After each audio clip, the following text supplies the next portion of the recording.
राधे राधे। आप सभी के जो आप ही का चैनल है राधे सखी चैनल में स्वागत है। भगवान श्री हरि और माता रानी से प्रार्थना करती हूँ कि आप सब लोग सुरक्षित होंगे, सुखी होंगे और ठीक प्रकार से होंगे। जैसे कि कार्तिक का पावन महीना चल रहा है और उसमें हमारा महात्म चल रहा है। आज कार्तिक महात्म का 11वां अध्याय।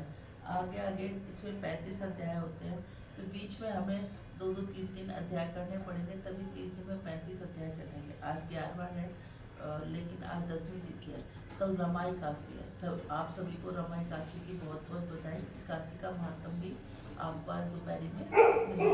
बोलो राधे राधे। श्रीमन नारायण नारायण नारायण, लक्ष्मी नारायण नारायण नारायण, तुलसी नारायण नारायण नारायण, श्रीमन नारायण नारायण नारायण।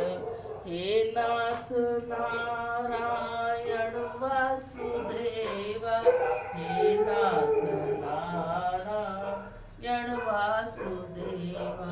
बोलो कार्तिक महात्म की जय। 11वां अध्याय। एक दिन देव ऋषि नारद जी ने वेद व्यास जी से पूछा, हे वेद व्यासी, ब्रह्मचारी, गृहस्थ और वनवासी और सन्यासी चारों आश्रम में गृहस्थ आश्रम को ही क्यों सर्वश्रेष्ठ माना गया है? इस बारे में जानने की मेरी प्रबल इच्छा है। तब व्यास जी कहते हैं, नारद, जैसे समस्त नदियां समुद्र में आकर आश्रय पाती हैं, सब जीव माता का आश्रय पाकर जीवित रहते हैं, उसी प्रकार भिक्षु, ब्रह्मचारी, सन्यासी, विद्यार्थी, गुरु पूजक और यात्री के 6 जीवक रहित होने पर वे गृहस्थों का आश्रम पाते हैं। ध्यान से सुनो। प्राचीन काल में उत्पन्न पाल राजा एक उत्तम नगर का पुत्र अत्यंत बलवान तथा मदिरा पीने वाला था। राजा रानी दोनों स्नेह पूर्वक रहते। एक दिन राजा ने वैश्या का नृत्य देखते हुए मदिरा पान गया, साथ ही अपनी स्त्री से भी मदिरा पीने का आग्रह किया, परंतु रानी ने कहना नहीं माना। तब राजा ने क्रोधित होकर अपने सेवकों को निर्जन वन में रानी को छुड़ाने की आज्ञा दी। अनुचरों ने राजा की आज्ञा का पालन किया। इसके पश्चात राजा ने दूसरा विवाह नहीं किया। रानी के वियोग को सहन करते हुए राजा प्रजा का पुत्र के समान पालन करने लगा। एक दिन एक ब्राह्मण ने राजा उत्पात के समीप आकर निवेदन किया, राजन, मेरी स्त्री का किसी ने अपहरण कर लिया, इस कारण मैं अत्यंत दुखी हूँ। आप मेरी स्त्री की तलाश करवाकर मुझे वापस दिलाने की व्यवस्था करें। राजा ने कहा, महाराज, मुझे नहीं मालूम कि आपकी स्त्री कौन थी, तुम्हें से कहाँ से ले गए।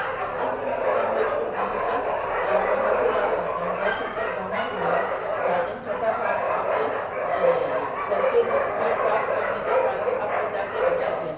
मेरी पत्नी अपने घर में सो रही थी, उसे वहां से कोई हलकर ले गया, अतः आपका कर्तव्य है कि आप उसे कहीं से भी ढूंढ कर लाएं।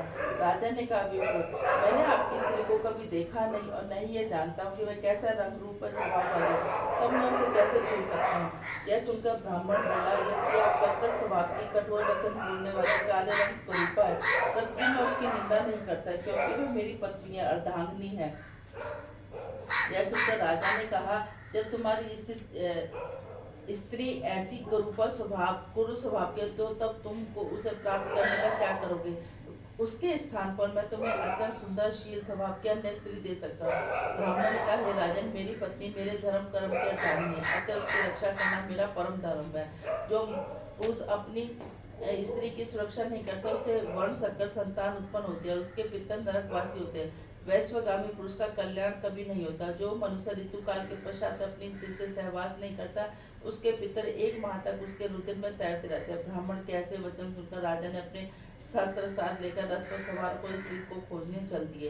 कुछ दूर जाकर उसे आश्रम देखा, जिसमें एक महान तपस्वी कुशा के आसन पर विराजमान थे।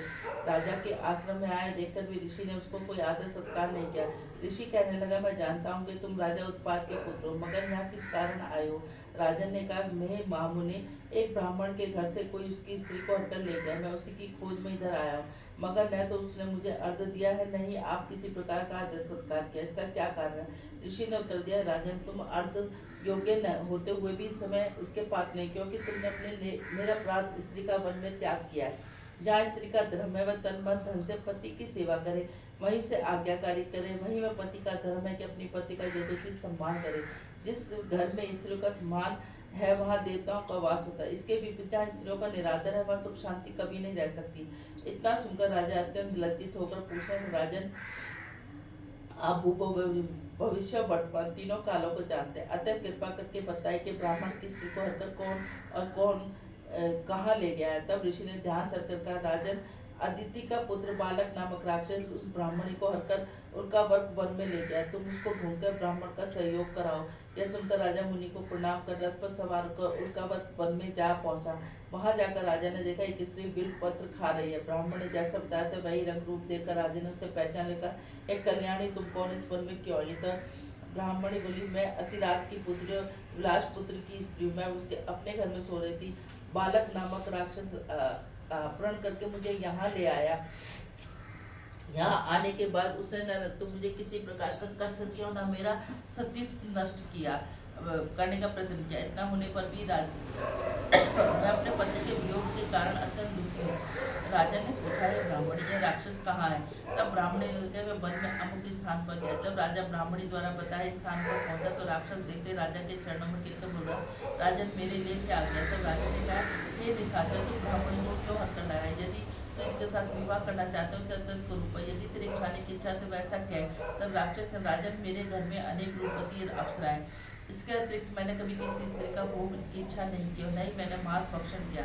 मैं तो पूर्व जन्म के पापों का प्रायश्चित कर रहा हूँ। इस ब्राह्मणी का पति राक्षसों को मारने का मंत्र जानता है। जब हम यज्ञ का अन्न ग्रहण करने के लिए जाते हैं तो वह हमको भगा देता है, क्योंकि यज्ञों का आचार्य वही बनता है। यही कारण ब्राह्मण को दुखी करने के लिए मैं उसकी स्त्री को हर लाया हूँ। शास्त्रों के अनुसार स्त्री के बिना पुरुष को धार्मिक कर्म करने का अधिकार नहीं है, अतः अपनी यज्ञों का आचार्य नहीं बनता। राक्षस के वचन पर राजा ने विचार किया, यह भी प्रत्यक्ष रूप से मेरी निंदा कर रहा है। मुनि ने भी स्त्री का त्याग करने के कारण मुझे अर्ध योग्य नहीं माना है। तभी राजन को विचार भंग देकर राक्षस कहने, राजन, मैं आपकी प्रत्येक आज्ञा का पालन करूंगा, आप आज्ञा ही दीजिए। इतना कहकर वह हाथ जोड़कर खड़ा हो गया। राजन का निशाचर, तुम ब्राह्मणी को इसके घर पहुंचा दो, इसके बाद जब भी मैं याद